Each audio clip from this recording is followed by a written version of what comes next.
રાજકોટ જિલ્લા કલેક્ટર પ્રભવ જોશીએ જણાવ્યું હતું કે ઈશ્વરિયા પાર્કના ડેવલપમેન્ટ માટે બેઠક મળી હતી, જેમાં ફોરેસ્ટ વિભાગ સાથે મળીને નવું કેક્ટસ ગાર્ડન વિકસાવવામાં આવશે. નાના ભૂલકાઓ અને વડીલો બાયોડાયવર્સિટીથી વાકેફ થાય તે માટે વનસ્પતિની વિશિષ્ટ પ્રજાતિ સાથેનું કેક્ટસ ગાર્ડન વિકસાવવામાં આવશે.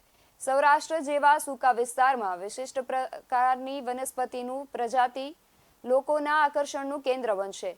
આ ઉપરાંત અલગ અલગ પોઈન્ટ નક્કી કરવામાં આવ્યા છે અને દુકાનનું રિપેરિંગ કરવામાં આવશે.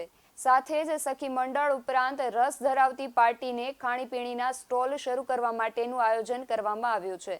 કેવડિયા માફક રાજકોટના ઈશ્વરિયા પાર્કમાં વિશિષ્ટ પ્રકારનું કેક્ટસ ગાર્ડન વિકસાવવા માટેનું આયોજન હાથ ધરવામાં આવ્યું છે. 77 એકરમાં પથરાયેલા આ પાર્કમાં લોકોના આકર્ષણ માટે નાઇટ કેમ્પિંગ શરૂ કરાશે. આ ઉપરાંત બોટિંગ એ ઈશ્વરિયા પાર્કની ઓળખ છે, ત્યારે આગામી સમયમાં ગાંડી વેલ દૂર કરવામાં આવશે અને તળાવમાં પાણી આવતા જ બોટિંગ શરૂ કરવામાં આવશે. આ સાથે જ ખાણીપીણીની સુવિધા ઊભી થાય તે માટેનું પણ આયોજન કરવામાં આવશે. જાણીએ વધુ વિગત.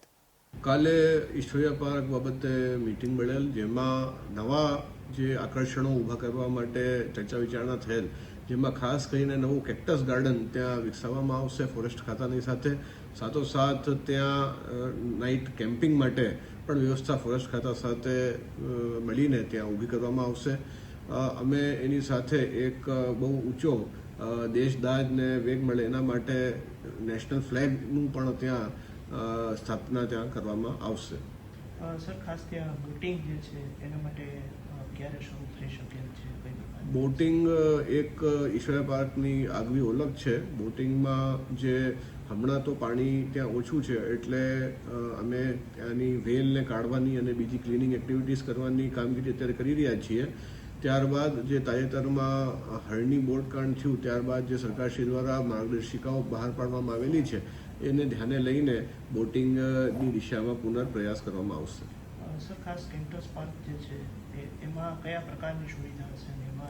કેક્ટસ પાર્કમાં જે નાના ભૂલકાઓ, વડીલોને જે બાયોડાયવર્સિટીથી વાકેફ થાય એના માટે જાત જાતના કેક્ટસ જે છે એની પ્રજાતિઓ ત્યાં ઉગાડવામાં આવશે. કારણ કે કેક્ટસ એક એવી પ્રજાતિ છે જે આપણા સૌરાષ્ટ્ર જેવા સૂકા વિસ્તારમાં બહુ